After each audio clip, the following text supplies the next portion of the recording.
My name is Miriam Grossman. I am a board-certified child, adolescent, and adult psychiatrist, author, and senior fellow at Do No Harm. I have been taking care of patients for 45 years.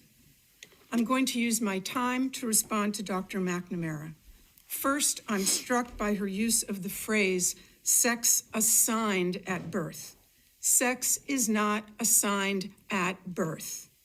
Sex is established at conception, and it's recognized at birth, if not earlier. Dr. McNamara claims that her views are science-based, but to claim that sex is assigned at birth is without any scientific basis whatsoever.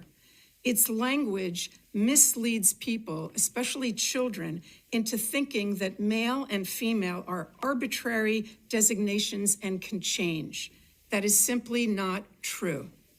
Dr. McNamara claims that social and medical interventions are the only evidence-based treatment and that scientific evidence shows it is life-saving. Without it, she's warning us, kids will commit suicide.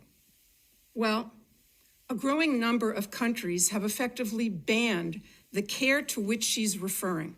And thank God there's been no wave of suicides or other mental health catastrophes.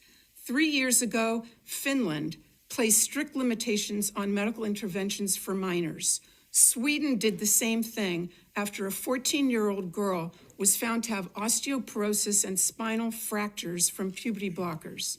An investigation concluded, quote, the risks of anti-puberty and hormone treatment for those under 18 currently outweigh the possible benefits. The UK conducted a review and called the evidence very low. They've also placed severe restrictions on the care that Dr. McNamara calls life-saving. Norway also analyzed the data and has made similar changes in policy. The National Academy of Medicine in France warned, quote, great medical caution must be taken in children and adolescents given the vulnerability of this population and the many undesirable, even serious complications the therapies cause. Doctors in New Zealand and Australia have published similar statements. Is Dr. McNamara suggesting that all these countries are rejecting evidence-based treatment and placing their kids at risk of suicide? Regarding that point of view, Finland's gender expert, Dr. Rita Kaltiela, said, quote, it's purposeful disinformation, the spreading of which is irresponsible. All 7 countries, and Florida too, of course, concluded that kids don't need their development interrupted, the girls don't need their periods stopped and their voices lowered, and the boys don't need to grow breasts. What they need is psychotherapy. I have other objections to Dr. McNamara's testimony. She insists that her position, only hers, represents standard medical care. What she doesn't want you to know is that there is no standard. There's a debate. There's a fierce debate. And on the side opposite her stand such prominent figures as Stephen Levine, Kenneth Zucker, Paul McHugh, and James Cantor, among others.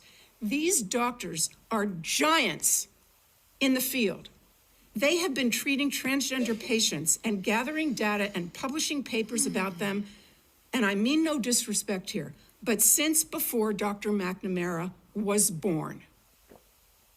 The point is that those veteran clinicians and others who have wisdom and experience are ignored because they disagree with the current narrative. They're against medical interventions for the same reason those 7 countries are. There is no evidence of long-term benefit, but there is evidence of harm. I'll end by quoting Jamie Reed, the courageous whistleblower from the Children's Gender Clinic in St. Louis. I believe that that hospital receives the medical education funding that we're discussing today. She said that doctors at that clinic said, we are building the plane while we are flying it. We are building the plane while we are flying it. That's how they described the treatment at their gender clinic. Our precious tax dollars should not support such a perilous experiment. Thank you.